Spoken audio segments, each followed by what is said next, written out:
네, 우리말 속담에 핑계 없는 무덤은 없다라는 말이 있죠. 그러니까 어떤 일이든 간에 다 이렇게 변명할 거리들이 많다라는 겁니다. 그래서 무슨 일을 하든지 또는 그 일을 하지 않았던 때에도 항상 핑계가 있고 또 할 말은 있다라는 겁니다. 잠언 22장 13절에 보면 게으른 자에 대한 변명을 보여주고 있는데요. 게으른 자는 말하기를 사자가 밖에 있은즉 내가 나가면 거리에서 찢기겠다 하느니라. 그러니까 게으른 사람은 밖에 나가서 일해야 되는데 일할 때 사자한테 물려 죽을까 봐 일하지 않는다는 거죠. 그런 변명을 삼는다는 겁니다. 그러니까 일로 인한 위험을 과장하고 그래서 집에 있으면서 자신은 좀 쉬어야 된다. 만약에 내가 나가서 일하다가 다치면 그것은 나가게 한 당신의 책임이다. 라고 하는 그런 그 얘기를 하고 있는 거죠. 이와 같이 사람들은 자신의 게으름을 이렇게 늘 어떤 상태로든지 간에 변명하고 있는 거죠. 끊임없는 변명과 그런 핑계가 나타나게 되는 거죠. 오늘날 우리 청소년들도 공부하다 죽을까봐 공부 안 하는 사람 많아요. 그죠? 또 일하다가 죽을까봐 일을 안 하는 어른들도 많고요. 이게 다 변명이 많죠. 근데 또 다른 변명이 있는데요. 아직은 때가 아니다라고 말하는 그런 변명이 있어요. 그 일은 해야 된다. 당위성은 다 인정해요. 그렇지만 아직은 때가 아니니까 좀 뒤에 하자라고 미루는 것 또한 어떤 면에서 큰 변명입니다. 이런 것들은 보면 육신적인 것보다는 영적인 일에 있어서 더 잘 나타나게 되는데요. 육신적인 것은 어떻게 보면 금방 드러나게 되잖아요. 예를 들어서 내가 한 달 일을 하지 않았다면 한 달만큼의 수입이 없어지게 될 것이고 뭔가 일을 안 하게 되면 그만큼 표시가 나는데 영적인 일에는 표시가 잘 안 난다라는 생각을 하는 거예요. 그러다 보니까 공부도 안 하고 성경 공부 안 하고 또 건너뛰고 영적인 일들에 대해서 이제 우리는 늘 이렇게 지금은 때가 아니야 라고 하면서 게으름을 피우는 경우가 참 많이 있음을 보게 됩니다. 그러나 참된 신앙의 표지는 우리의 영혼이 무엇을 갈망하느냐에 따라서 나타나게 됩니다. 정말 우리가 원하는 것, 육신적인 일을 이렇게 더 열심히 갈망하는가, 아니면 하나님께서 원하시는 영적인 일에 더 많은 갈망을 하고 있는가에 따라서 그 사람의 신앙의 진정성, 또 성숙도가 나타나게 되는 것이죠. 자신이 원하는 일을 하는 것에 있어서는 잠시도 기다리지 않으면서 하나님께서 원하시는 일을 해야 될 때에는 아직 때가 아니다라고 하면서 핑계하고 변명하고 있지 않는지 한번 돌아봐야 됩니다. 모든 시대에 하나님께서 사용하셨던 하나님의 사람들은 어떤 상황이나 또 문제를 이렇게 돌파하면서 변명하지 않았다라는 겁니다. 그러니까 다니엘의 세 친구 같은 경우에는 정말 그 뜨거운 평소보다 7배나 뜨거운 풀무불 앞에서도 변명하지 않고 하나님 뜻대로 하겠습니다. 나갔죠. 사자굴에 들어가야 되는 그 다니엘에게도 얼마든지 변명할 수 있는 기회가 있겠지만 하지 않고 그걸 그대로 돌파해서 나갔다라는 겁니다. 하나님의 뜻을 확신했을 때는 그 일을 이루기 위해서 어떤 고난과 역경을 만난다 할지라도 그것을 돌파해 나가는 그런 사람들이었어요. 자, 우리가 개혁교회를 세운다라고 할 때도 수많은 이런 장애물과 어려움들을 견디고 또 돌파해 나가야 됩니다. 먼저는 우리 내부에서 들려오는 수많은 변명과 핑계거리가 있겠죠. 또 우리 공동체 안에서도 이러한 그 개혁교회를 이루는 것에 대해서 반대하는 사람들을 만날 수도 있어요. 그런 또 이 사회의 문화가 우리 교회적 상황과 문화가 이미 지금 한국적 기독교가 되어버린 지 100년이 넘은 그런 상황 속에서 다시 말씀의 개혁, 예배의 개혁, 직분의 개혁을 이룬다라고 하는 이런 그 상황이 거대한 절벽과도 같은 그런 상황이 될 수 있습니다. 그래서 우리는 아직도 때가 아니다. 좀 더 그런 변화가 되기를 기다려야 된다라고 하면서 하고 있지는 않는지 이것을 한번 점검해 볼 수 있는 그런 말씀이 되겠어요. 그러니까 학계에는 바로 그러한 사람들의 표현과 오늘 우리를 한번 이렇게 겹쳐서 볼 수 있도록 만들어줍니다. 학계의 말씀은 오늘날 많은 사람들이 주장하는 것처럼 이렇게 건물을 지어라, 성전을 건축하라, 예배당을 지어라 라고 하는 그런 말씀이 아닙니다. 많은 목회자들이 교회당을 짓기 위해서 이 말씀들을 사용해가지고 사람들에게 헌금을 강요하고 더 많은, 심지어는 마이너스 통장까지 만들어서 그걸 대출받아서 이렇게 예배당을 짓게 한다라고 하는 그 충격적인 얘기까지도 들어본 적이 있는데요. 그런 말씀이 아니에요. 잘못 오용하고 있는 거죠. 이 학계의 말씀은 그 당시 교회가 주어져 있는, 또 우리 시대의 교회에게 주어져 있는 사명이 무엇인지를 분명하게 각성하고 그 사명을 수행하라라고 하는 그런 말씀입니다. 그래서 자, 교회가 우리 시대에 주어진 사명을 감당하려면 먼저는 시대가 어떤지를 잘 분별할 수가 있어야 돼요. 그러니까 이 시대의 주류적 사상, 흐름들을 통찰하고 해석할 수 있는 능력이 있어야 될 뿐만 아니라 또한 이런 시대 속에서 하나님의 뜻을 어떻게 구현할 수 있을지에 대한, 또 교회에게 맡겨진 사명에 대한 분명한 능력을 가지고 있어야 됩니다. 그래서 우리 시대 속에서 하나님의 교회, 하나님께서 맡기신 그 사명을 이룬다라고 하는 것은 늘 우리 지금 시대의 흐름과 아주 이렇게 같이 가고 있어요. 요즘에 이제 교과서 문제 때문에 시끄러운데, 그러니까 주류 교단들이 연합돼서 성명을 내고 이렇게 하는 것을 보면서 어떤 그 기자는 이렇게 써놨더라고요. 한국에 있는 보수 교회는 한국에 있는 보수 교회가 섬기는 신은 하나님이 아니라 권력이다 라고 얘기를 한 거예요. 그러니까 늘 권력의 편에 서서 자신의 기득권을 더 확보하고 자신의 이익을 추구하는데 교회가 좀 잘못 가고 있다라는 것을 비판하고 있는 것이죠. 교회는 이 시대의 양심으로 서 있어야 돼요. 그래서 진리의 빛을 높이 들어서 부패하고 어둠 속에 있는 사람들에게 정말 이 세상을 바르게 살고 복되게 사는 것이 무엇인지를 비춰주는 그런 교회의 힘을 나타내야 되는데, 오히려 세상의 힘을 얻기 위해서 이 권력과 이렇게 동일시하고 있는 이런 교회는 사실은 낯을 잃어버린 소금과 같이 사회로부터 오히려 버림을 받을 수밖에 없고 하나님께로부터 버림을 받을 수밖에 없다는 사실을 생각해 보게 됩니다. 우리 시대의 이 학계의 말씀을 통해서 우리는 우리 시대의 사명이 뭐고 우리의 정체성이 무엇이고 왜 우리가 지금 이 땅에서 이 시대의 교회를 이루어 나가고 있는지를 한번 점검해 볼 수 있는 기회가 되길 바랍니다.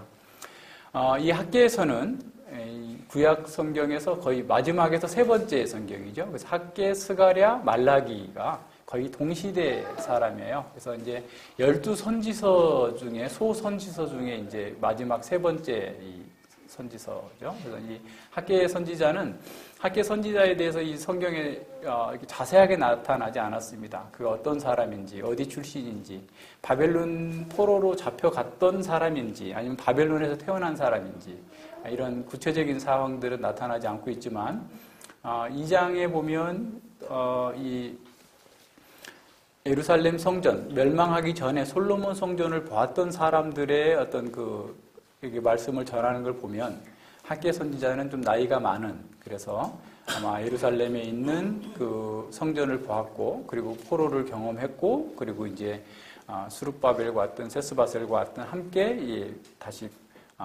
유다로 돌아온 그런 사람일 것으로 추정이 됩니다. 물론 이건 뭐 확실하지는 않아요. 그런데 또 이 선지자로서 사역한 기간도 그렇게 길지 않아요. 에스라서 5장과 6장에 보면 그가 그 성전 건축을 독려했다라고 하는 기사가 아주 분명하게 나타나고 있는데, 여기에 지금 학계서를 통해서 보면 한 4, 5개월 정도의 짧은 기간 동안 사역을 했습니다. 그럼에도 불구하고 이 학계 선지자는 어떻게 보면 많은 선지자들이 자신이 전한 그 말씀의 사람들이 벽처럼 규모 그릇처럼 알아듣지 못해서 아무런 반응을 못했던 것에 비하면 학계 선지자의 이 말씀을 듣고 사람들이 변화되고 또 그런 일들을 하는 것을 보면 어떻게 보면 성공적인 사역, 현세 자신의 눈으로서 그 사역의 열매를 맛본 사람이기도 합니다. 그러니까 유다가 587년, 주전 587년에 완전히 멸망하고 난 다음에 이 바벨론의 포로가 돼서 대부분의 사람들이 다 잡혀가고 유다는 또 예루살렘 성전은 다 이게 폐허가 되어 있는 상황에서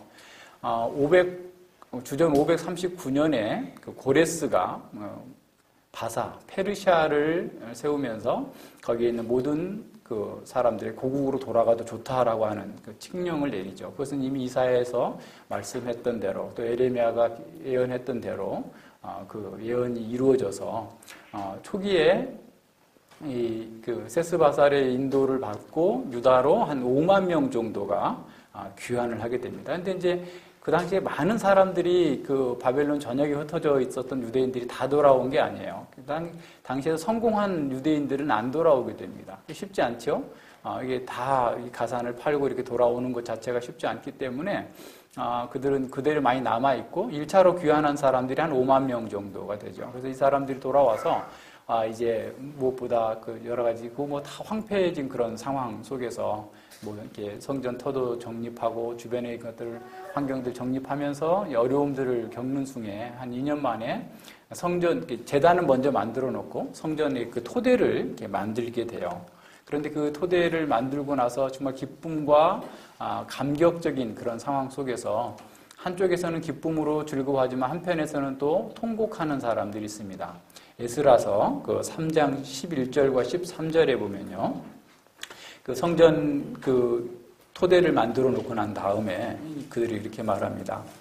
서로 찬송가를 화답하며 여호와께 감사하며 가로되 주는 지선하심으로 그러니까 지극히 선하심으로 그 인자하심이 이스라엘에게 영원하시도다 하니 모든 백성이 여호와의 전 지대가 놓임을 보고 여호와를 찬송하며 큰 소리로 즐거이 부르며 제사장들과 레위 사람과 족장들 중에 여러 노인은 첫 성전을 보았던 고로 이제 이 전 지대가 놓임을 보고 대성통곡하며 여러 사람은 기뻐하며 즐거이 부르니 백성이 크게 외치는 소리가 멀리 들리므로 즐거이 부르는 소리와 통곡하는 소리를 백성들이 분변치 못하였느니라.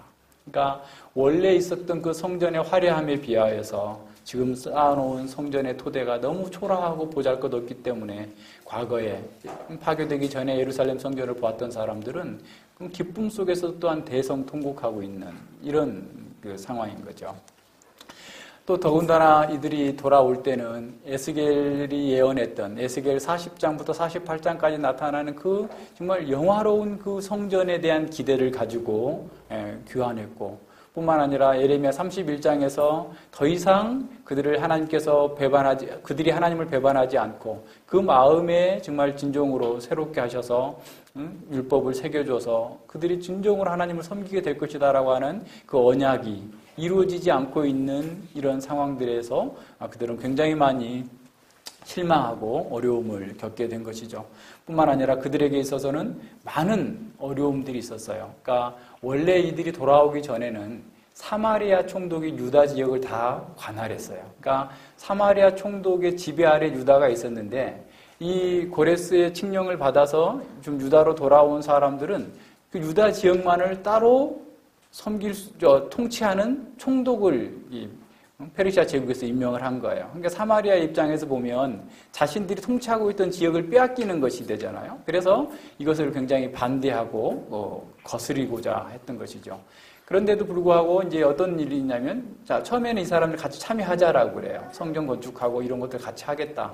그렇게 되면 이제 완전히 혼합주의에 빠져버리기 때문에 그것을 거부하게 되죠. 그렇게 되자 계속해서 페르시아의 제국의 관리들에게 뇌물을 먹이면서 유다의 그런 성전 건축과 이 성벽을 쌓는, 예루살렘 성벽 쌓는 것을 계속해서 방해하고 있는 이런 상황들에 직면하게 됩니다. 또 하나는 폐허가 되어버린 땅에서 새롭게 경작을 하고 이렇게 하다 보니까 계속해서 흉년이 들고 어려움이 있는 거예요. 그러니까 그들에게는 정치적인 어려움, 경제적인 어려움이 동시에 와 있는 이런 상황이죠. 그러다 보니까 성전 건축하는 것이 지금 16년째 방치되어버린 그런 상황입니다. 그러다가 이제 주전 522년에 수룹바벨 제사장 그리고 수룹바벨 그러니까 유다 총독 새로운 유다 총독으로 그 임명을 받은 수룹바벨 이 사람은 다윗 왕의 여호와긴의 아들인 그 자손인데 그 다윗 왕계의 사람이에요. 그리고 제사장 여호수아와 함께 이제 두 번째 귀환하는 사람들이 예루살렘에 도착하게 됩니다. 그래서 이제 새로운 총독과 또 그 제사장으로 임명을 받은 사람들이 바로 그들에게 전하라라는 거예요. 1절에 보면 바로 그거죠. 다리오 왕 2년에 그러니까 벌써 지금 522년 주전 522년에 이들이 돌아왔고 2년 후에 지금 그 6월 초하루에 학계로 말미암아 스알디엘의 아들 유다 총독 수룹바벨 그리고 여호사닥의 아들 대제사장 여호수아에게 말씀이 전해지도록 하나님께서 전하신 것이. 그러니까 이렇게 보면 이 바사 제국의 새로 그 총독으로 임명을 받은 수룹바벨과 또 대제사장이 왔음에도 불구하고 여전히 그 상황은 좋아지지 않고 있는 그런 상황이에요. 자, 이런 상황 속에서 하나님께서는 선지자 학계를 통하여서 그들에게 지도자들에게 먼저 말씀을 전하게 하시고 그리고 모든 백성들에게 말씀을 전하도록 이렇게 하시는 겁니다. 그래서 이런 모든 면에서 하나님의 말씀을 통해서 지금 자신들의 정체성, 자신들의 사명에 대해서 망각하면서 또 자신들의 환경을 핑계 삼아서 변명하면서 하나님의 일보다는 자기 일에 집중하고 있는 이 사람들에게 하나님께서 말씀을 전하도록 하신 겁니다. 자, 학계라는 이름의 뜻은 절기라는 뜻입니다. 행렬, 축제라는 의미도 있기도 하죠. 그런데 이 지금 학계에 4개의 설교가 나타나는데 이 4개의 설교가 모두 다 절기에 선포되어졌다라고 하는 것들도 하나의 특징이고요. 또 많은 사람들이 그 절기에는 모이기 때문에 모든 사람들에게 이 말씀을, 메시지를 전하고 있는 것을 보게 됩니다. 이런 모든 면에서 학계는 하나님의 선지자, 나비라고 불리기도 하고 또 여호와의 사자라고 하는 그 아주 굉장히 독특한 명칭입니다. 그러니까 주로는 이게 창세기나 여호수아서 뭐 등등의 많은 성경 사사기에서는 여호와의 사자가 어떻게 보면 신적인 인물로 이렇게 드러나고 있는데 지금 학계는 여호와의 사자다라고 말씀을 듣고 있어요. 그 13절에 보세요. 때 여호와의 사자 학계가라고 하죠. 그래서 이런 면에서 그리고 12절 하반부에서도 이는 그들의 하나님 여호와께서 그를 보내셨다. 사자라는 거죠. 이런 의미로서 굉장히 중요한 그런 그 메시지의 어떤 권위가 하나님의 말씀으로 백성들에게 전달되고 받아들여졌음을 우리에게 보여주고 있는 거예요. 유대인들의 전승에 의하면 학계, 스가랴, 말라기 이 사람들은 그 공회, 그러니까 대공회, 그러니까 예루살렘 공회를 이렇게 시작했던 그 최초의 인물들이다라고 여겨질 정도로 그들이 굉장히 존경을 받고 있습니다. 그래서 그들은 성경을 보존하고 또 그들의 전승을 후대에게 전달해 주는 데 있어서 아주 중추적인 역할을 했어요. 그래서 유대 납비들은 이런 학계, 스가랴, 말라기가 그 사역이 끝나고 난 다음에 성령께서 자신들에게서 떠나셨다라고 할 정도로 그들의 그런 그 선포와 또 그들이 전해준 그 말씀이 임하기를 간절히 사모하고 있었던 거죠. 어떤 신학자는 이렇게 말합니다. 학계는 집 없는 하나님을 위하여 싸우는 투사였다라고 얘기합니다. 그는 모든 사람들의 무관심 속에 있을 때 고독한 임무를 맡아서 잘 수행했다라는 거죠. 무기력과 자기 추구에 빠져있는 유다 공동체를 뒤흔들어서 움직이게 하는 임무를 효과적으로 감당한 선지자다라고 평가하고 있는 거죠. 그래서 이 학계는 4개의 설교를 통해서 유다 공동체가 상속받은 언약의 특권과 책임을 상기시킴으로써 그들에게 자신들이 해야 될 그 사명을 감당하도록 깨우치고 있는 거죠. 우리 또한 이 설교를 통해서 우리의 정체성, 우리의 사명을 확인해 볼 수 있게 됩니다. 하나님의 말씀으로 궁극적으로 학계는 그들의 세계관이 변혁돼야 된다라는 얘기를 하고 있어요. 그러니까 결국 오늘 우리에게도 마찬가지입니다. 우리의 세계관이 하나님의 말씀 중심으로 변혁되어야만 된다라고 하는 사실을 강조하고 있는 거죠.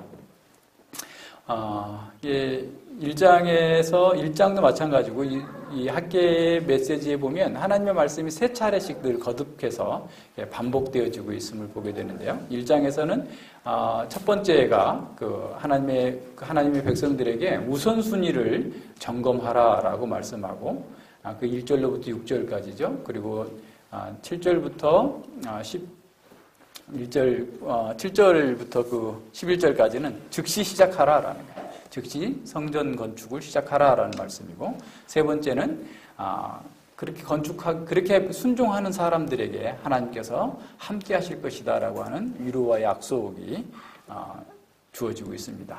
첫 번째는 너희가 도대체 무엇을 위해 살고 있느냐라는 것을 우리에게 보여주고 있어요.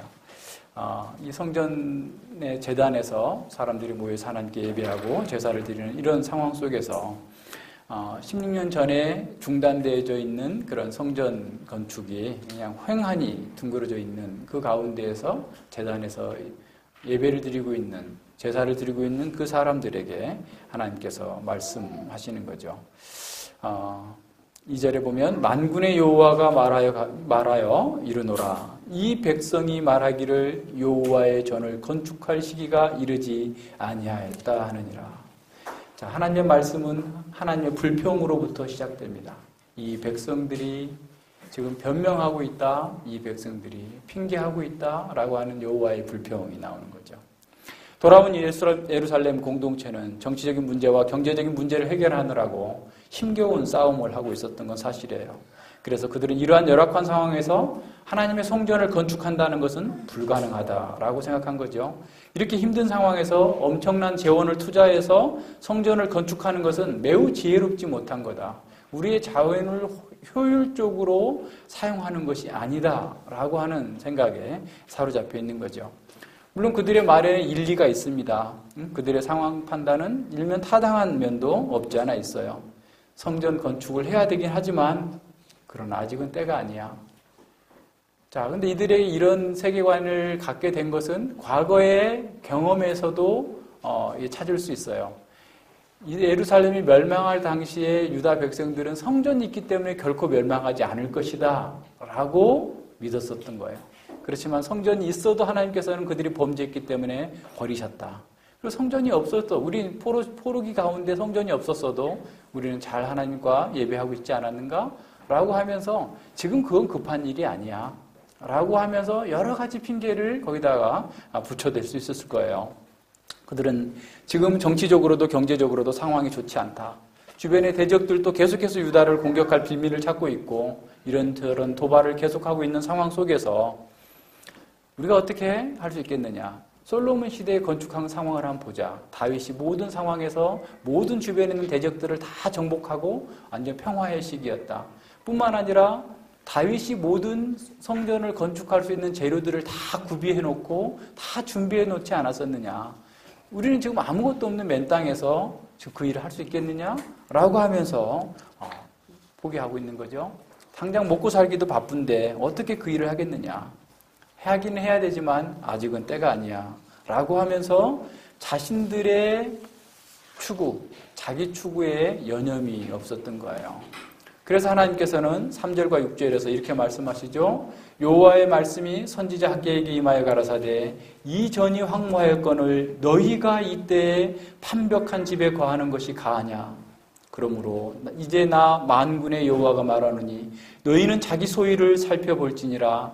너희가 많이 뿌릴지라도 수입이 적으며 먹을지라도 배부르지 못하며 마실지라도 흡족하지 못하며 입어도 따뜻하지 못하며 일꾼이 삭슬 받아도 그것을 구멍 뚫어진 전대에 넣음이 되었느니라.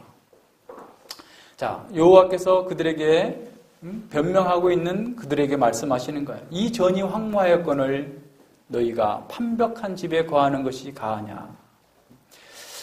이 전이라는 게 사실은 이 집이에요. 원어에는 이 집. 그러니까 하나님의 집. 하나님의 집은 이렇게 황무한데 너희 집은 완벽하게 인테리어를 잘 꾸미고 잘 살고 있구나.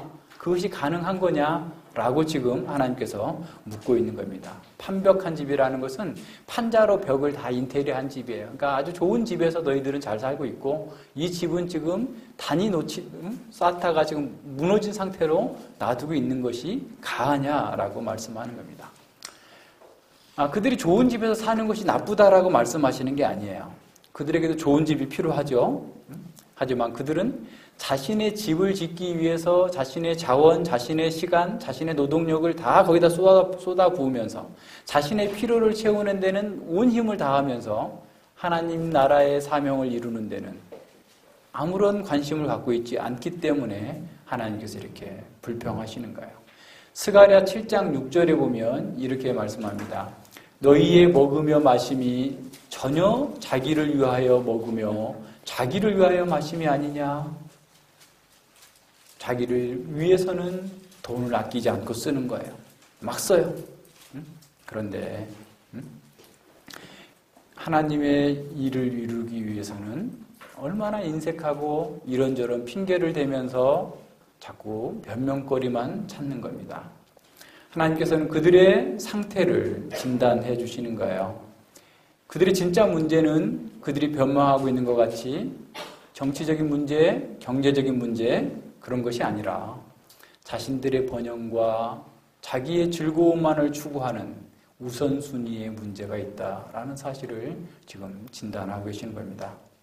그래서 하나님께서 4절에서 수사학적인 질문을 던지시는 거예요. 이 전이 황무하였거늘 너희가 이때에 판벽한 집에 거하는 것이 가하냐? 이 집은 여호와의 집은 지금 황무한데 너희는 좋은 집에서 그렇게 편하게 살고 있는 것이 가능하냐라고 묻고 있는 겁니다. 자신을 위해서는 자신의 삶을 위해서는 모든 것을 다 투자하면서도 하나님께서 거하실 집은 지붕도 없고 벽도 없는 채로 널브러져 있는 것이 너희들이 보기에 아무렇지도 않느냐라고 묻는 겁니다. 하나님께서 너희라는 말을 3번씩이나 강조하면서 그 백성들이 자기 추구에만 여념이 없음을 이렇게 고발하고 계십니다. 그래서 5절에서 하나님께서 너희는 자기의 소유를 살펴볼지니라. 너희는 자기의 소유를 살펴볼지니라. 사실은 이게 계속 반복되고 있어요. 하나님께서는 바로 이 표현을 통해서 너희들 자신의 삶을 돌아보라라는 거예요. 너희 소위라는 것은 너희가 살아온 길, 너희의 삶의 방식, 너희의 세계관 한번 점검해 보라라는 말씀입니다. 그리고 그렇게 살았던 때 너희가 과연 행복했느냐, 만족했느냐 한번 점검해 보라라고 말씀하시는 거예요. 너희들이 하나님의 일을 제쳐놓고 자기만을 위해서 살고 쟀을 때 무엇을 얻었었는지 한번 생각해 보라라는 겁니다. 그들의 진정한 문제는 그들의 경제적인 결핍의 문제가 아니라 잘못된 우선순위에 있었다라는 사실을 지적해 주고 있는 겁니다. 하나님께서는 농부들에게 말씀하시는 거죠. 너희가 많이 뿌릴지라도 수입이 적으며 먹을지라도 배부르지 못하며 마실지라도 흡족하지 못하며 입어도 따뜻하지 못하며 이렇게 말씀하시는 것은 뭐냐면 신명기 28장에 있는 언약적 저주가 너희에게 지금 임하여 있다라는 사실을 보여주고 있는 겁니다. 그들은 많은 것을 얻기 위해서 많이 뿌렸지만 그 소사는 미미했습니다. 많이 먹어서 행복하고 즐거울 줄 알았지만 오히려 즐겁지 못했어요. 늘 그들은 만족하지 못한 그 상황에서 궁핍 속에서 그 수고가 다 헛된 것으로 드러나고 말았던 것입니다. 이것은 언약적 진노의 방식이다. 너희가 하나님의 언약을 버리고 하나님을 우선순위에 두지 아니하고 자기를 우선순위에 두었기 때문에 이와 같이 너희들에게 진정한 만족이 없었다라는 거죠. 삭슬 받는 고용된 그 전대를 받았다라고 할 때 삭슬 받는 것 그것뿐만 아니라 자영업자들까지 다 얘기하는 거예요. 더 많이 벌어서 더 멋있게 행복하게 살아보겠다라고 하지만 그들이 수고해서 얻은 것은 마치 구멍 뚫린 주머니에다 돈을 넣은 것처럼 다 빠져나갔다라는 거예요. 물가가 상승해서 인플레가 올라간 거예요. 그죠? 예를 들어서 내가 1,000만 원을 저축해서 집을 사야 되겠다 해서 1,000만 원을 열심히 모으느라고 하나님의 일은 제껴놨는데 그 사이에 집값은 2배, 3배가 올라가가지고 1,000만 원이 300만 원밖에 안 된 거죠. 흘러나가버린 것과 마찬가지. 그러니까 그런 식으로 하나님께서 불어 없애버리시겠다라는 겁니다. 그러니까 하나님을 최우선순위에 두지 아니하고 자기중심적인 삶을 사는 것으로, 그래서 돈을 더 많이 얻어서 더 많은 자원을 가져서 자기가 행복하고 자기가 만족한 삶을 살겠다고 했지만 그것은 너희들은 하나님의 언약을 배반하는 것이기 때문에 너희들에게 언약적 저주가 임하여서 너희들이 행복하지 못했던 것 아니냐, 한번 돌아보라 라고 말씀해 주시는 겁니다.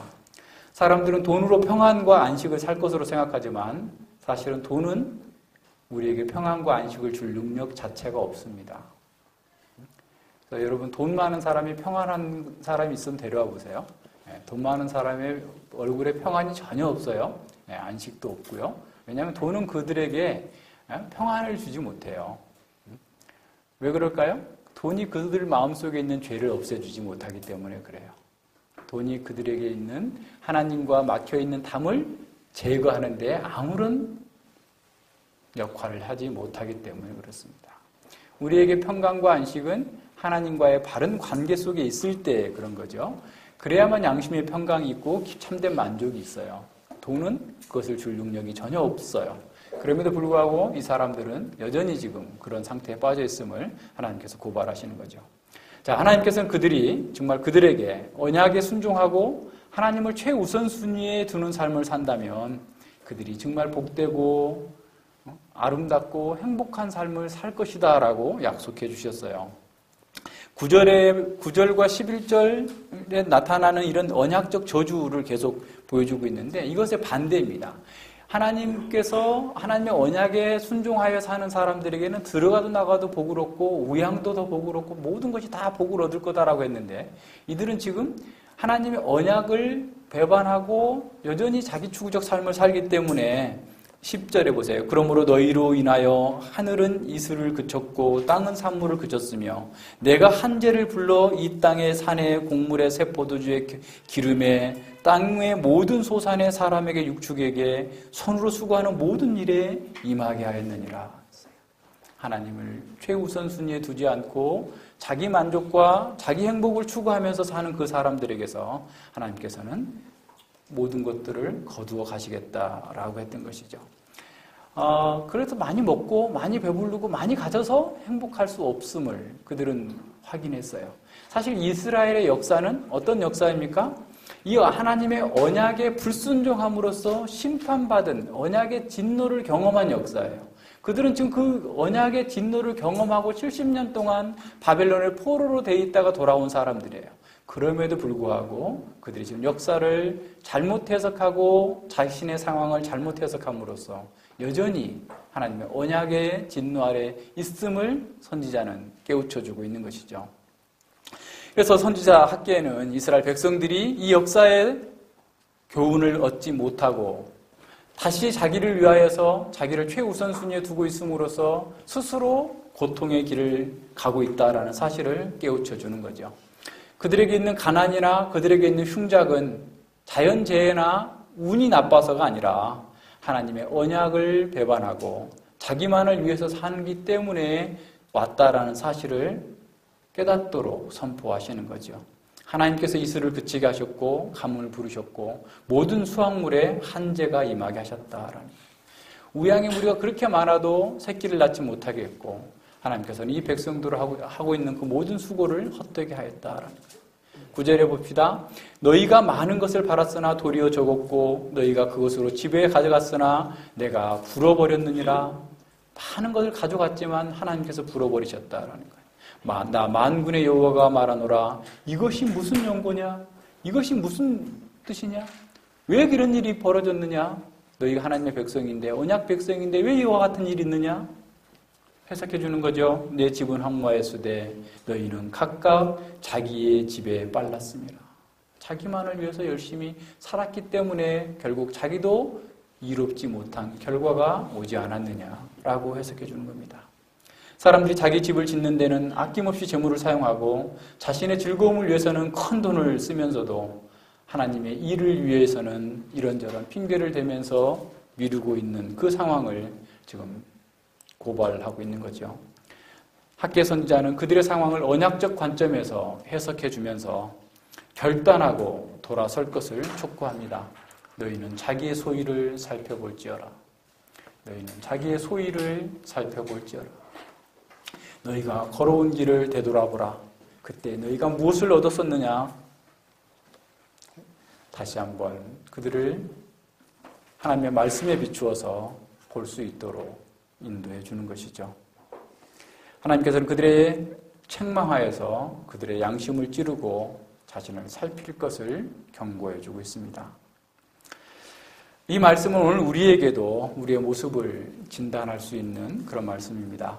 학계 시대에 하나님의 백성들에게 주어진 시대적 사명은 물리적인 성전을 건축하는 것이에요.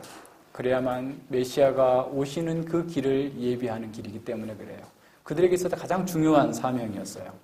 하지만 오늘날 우리에게는 예배당을 건축하는 것이 사명이 아닙니다.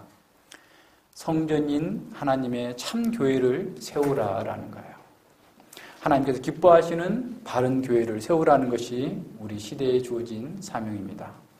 하나님의 말씀을 바르게 전하는 교회, 바른 예배가 회복된 교회, 삶으로서 말씀이 구현되어지는 예배, 바른 직분자를 통하여서 교회가 더욱더 강하고 온전하게 이 세상을 향하여서 증거할 수 있는 그런 교회를 세우라라고 우리에게 주신 사명입니다.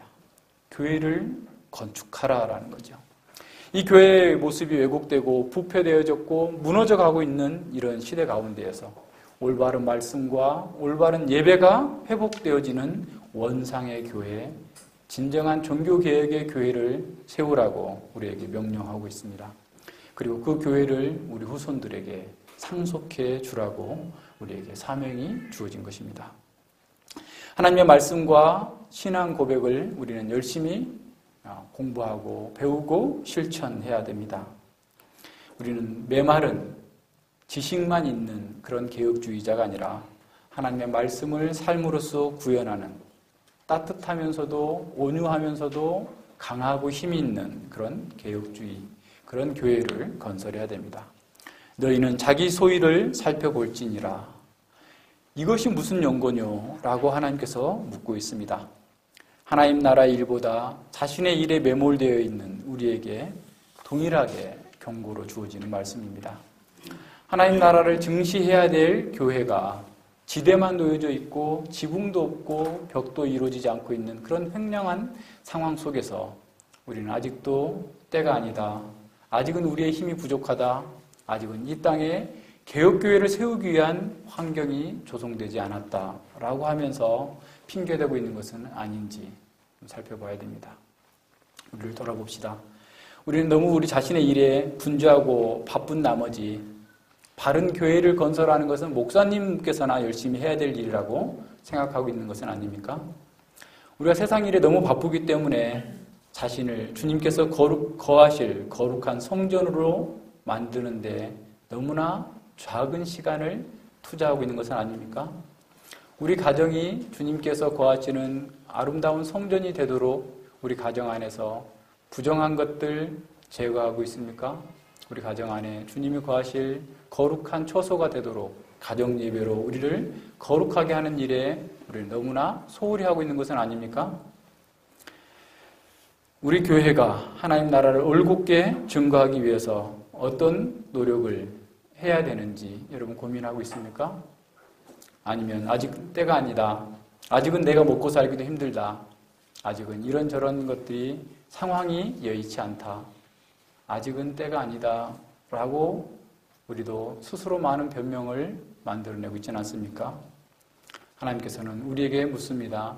너희는 자기 소유를 살펴볼지니라. 우리도 하나님보다 우리 자신의 일을 최우선순위에 놓고 있다고 한다면, 그리고 그렇게 살 때 우리가 진정으로 만족했는지를 점검해 봐야 됩니다. 우리는 완벽한 집에 살면서도 하나님의 일을 등한히 하면서 행복했었는지 한번 살펴봐야 됩니다. 그리스도께서는 바른 교회를 세우도록 그 일을 하도록 우리를 부르셨는데 우리는 아직 정치적이고 경제적인 상황이 좋지 않다라고 핑계를 대면서 자신만을 위해서 살고 있지 않는지, 내 삶이 너무 힘들고 지치고 바쁘기 때문에 나와 내 가족이 먹고 살기도 힘든 그런 상황이기 때문에 성경 공부와 가정 예배는 나중에 하자. 좀 더 좋아지면 하자. 전도와 선교를 위한 헌신은 좀 더 여유 있을 때 하자. 내가 돈을 많이 벌면 그때 많이 할 거야. 내가 모든 것이 안정되면 그때가 살 거야. 라고 우리는 변명하고 있지 않는지 한번 살펴봐야 됩니다.